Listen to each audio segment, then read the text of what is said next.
What's up, everybody? Ricky HD coming back with another video at somebody else's expense, and I'm sorry for that, but at least I could get this thing in here, diagnose it, get it back on the road, and it wasn't anything that you're on the side of the highway for. So a lot of people have asked me this question because this happens a lot, and it's very common. It's not unusual. So what happens is a lot of people get a new battery, right? They get a new battery, they're hot rodding or whatever, and all of a sudden the battery dies. There's just no power whatsoever. That's what happened in this case. The homies were out hot rodding. All of a sudden, his gauges started flashing. His tail lights and shit started going weird. The bike dies. So we get the truck, roll over there, jump the bike, try to get it to my house. It dies again. So at this point, I know that there is a charging issue going on with this bike, because when you jump a bike, even when you're rolling, it'll stay going as long as that stator's kicking it in. It's getting that electrical current throughout the bike. You'll be fine as long as you don't stop, even with a dead-ass battery. So I know that there's something, but what I want to make this video about is I want you to understand that it's not always the stator. You don't have to automatically think it's a stator. The charging systems on Harley-Davidsons are a three-phase, somewhat. They have the battery, right? Then you have your flywheel. Then you have right here in the front, which is your voltage regulator, and then you have the stator. So if the voltage regulator goes out, the stator can't do its job. The battery's not going to get charged. So there's a three-step process. So what I'm going to do now, I got this thing up here on the trickle charger.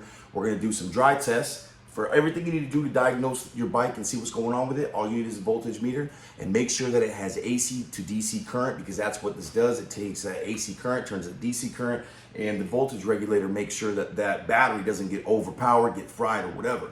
Your first step to do everything, though, I'm going to put this out there, always check your grounds. Check your ground wires, check your hot wires, make sure everything's good to go. Sometimes these bikes get so damn hot, they'll melt the connections, they'll melt the wires, and that in itself could be the entire problem. So check all your wires, run the lines, make sure everything's good, charge it up on a trickle. We're gonna test the battery with the bike off. We're gonna do a bunch of tests with the bike off. We're gonna undo the voltage regulator. We're gonna test everything, and we're gonna do some tests with the bike on. And this will pretty easy diagnose whether it's a stator or it's a voltage regulator. Now, this isn't always 100%, but it's 99.99999%. So without further ado, you got your voltage meter, DC, AC, you got your ohms. We can check everything. Let's do it. All right, so we got our trickle going over here. What we're gonna do is look down in here. This is where the stator is, inside of the primary. Now, if you look right here, there's a cord. I'm wiggling that cord. That cord comes down, connects to a three-prong system that connects to the bottom of your voltage regulator. This is the voltage regulator. This is what we're going to be disconnecting. It's just a three-prong system. Yours may look like a circle or a square. Either way, it's the same thing. Three cords, three triangles. Now, with the bike off, we're going to test this.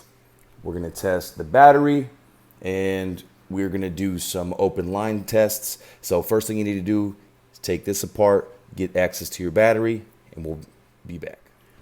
All right, so the next test we're going to be doing is we're going to be checking for continuity inside of the stator. So this is the connection that goes to the stator, and inside the stator there's a bunch of coils, and they're all directly connected. So we're going to do a continuity test to make sure these are all good. Then we're going to do a test to make sure that none of them are grounded out. And if you come from the AC world, then you will know this as, you know, phase A, B, C, phase 1, 2, 3, Y1, Y2, Y3. Either way, it doesn't matter, just jargon. We're going to put our voltmeter onto ohms. So we're going to come down here to ohms so we can check the continuity of these. So now, if you look at here, it says OL, right? That means open line.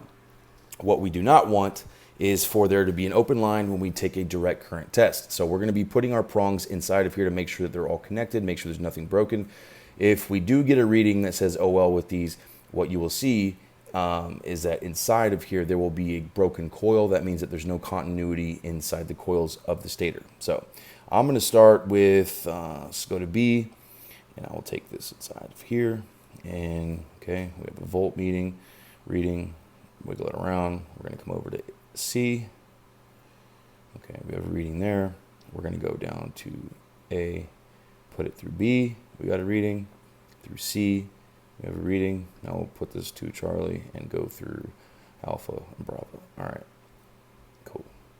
So now we know that we have connection inside of here. That means that all of the coils, they are not broken. Let me show you what happens when we have this here. And if you look at the bottom pin, there is no cord to it. So if we put it in here, it says OL, that means open line. That's what we don't want coming out of here, but we do have continuity, so we do have a connection. The next thing that we're going to do is we are going to test a ground. So take a well-known ground. There's grounds here directly from the battery. You can ground to the frame. I'm going to ground to the frame, and I'm going to go inside of here. Now this test, what this is doing is it's saying if we put this inside of here and it has a reading, that means that something inside of the stator is grounded to something, because now it's arcing the electrical current and we're getting a reading. Luckily, we have no reading here. We'll put it through. We have no reading here. And come here, guy. And we have no reading here. So that's good. If we did, that would be bad. That means that something inside of here is grounded, inside of the stator is grounded to something. So the next test we're going to be doing is we will be going to start the motor. And we will do these tests again, because the stator is going to produce a certain amount of voltage at certain amount of RPMs. So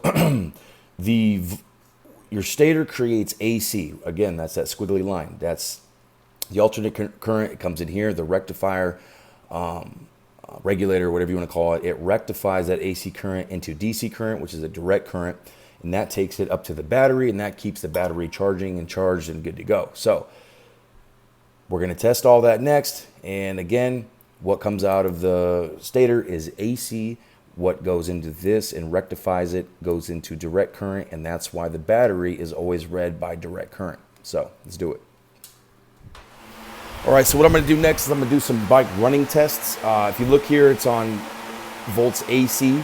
We're going to test the voltage AC. That's a little squiggly line over the top. Do the same thing we did before. At idle, or 900 to 1,000 RPMs, it should be, there's a range between 19 and 26 volts. We want to make sure that all these are the same, that inside of here, that they're maintaining the same, they're not super low or astronomically high. And we're going to see what's going on. We're also going to check the ground, and we're going to use the test light, because sometimes in here, if there's a ground, it can arc to DC voltage as well as AC. So that's what we're going to check.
All right, so now we're going to check the battery. I have my leads hooked up to the trickle, which is directed to the battery, and we have our parameters set on DC direct current, and it's at 13. So what that tells me is that the battery is good. It's a 12-volt battery, but it should read higher than that while it's sitting. So it's at 13. So it seems like it's doing pretty good. Now, I don't know if the cell is dead or not, but from what I can see right now, it's fine. All right, so now that we have all these tests done, I'm going to go have the battery tested to make sure that there's no dead cell. As you saw, let's recap from the beginning. So the bike had charging issues, died on the road, got it to the house, checked all for the burnt wires, broken lines, both polarities of negative and positive. We did the engine off test. So we hooked it up to the trickle charger, got it up to charge. We checked the stator to make sure that all the legs were reading the same correct reading. We checked the stator to make sure that none of the legs were grounded from a broken coil grounding out, creating DC. And then we did the bike on test, which we had it running at idle, and the parameters all checked out. Every leg was around the same, between 19 and 26. and we checked to make sure that none of them were grounded out. And then we took a DC voltmeter or a test light to see if there was any DC voltage coming out of those, and that all checked out perfect. So that leads me to believe that the stator is fine. And then we checked the battery. The battery was reading 13 volts fully charged. We just had the bike on. That checks out. I'm going to go check to see if it's a dead cell. If it is, we're going to replace that. So with that test alone, we know that all our wires are good. The battery's going to be fine. The stator checks out of all the tests. The only thing left it could be is the voltage regulator. So I'm going to order a regulator, hop it on here, make sure that everything's up to spec, and then I'm going to get this baby back on the road. So I hope this helps. I hope that you learned something today. Again, all you need is an AC to DC voltmeter, and just follow the steps. And it's very easy, and you can diagnose your own problems. At Harley, you take your bike to Harley, they're going to charge you a lot of money, because just the testing phase and getting everything up takes hours. Not hours, but it takes a long time to make sure everything's good to go. Then to break it down, what they'll probably do is just break it down and look at everything to charge you an arm and leg. So now you know how to do it.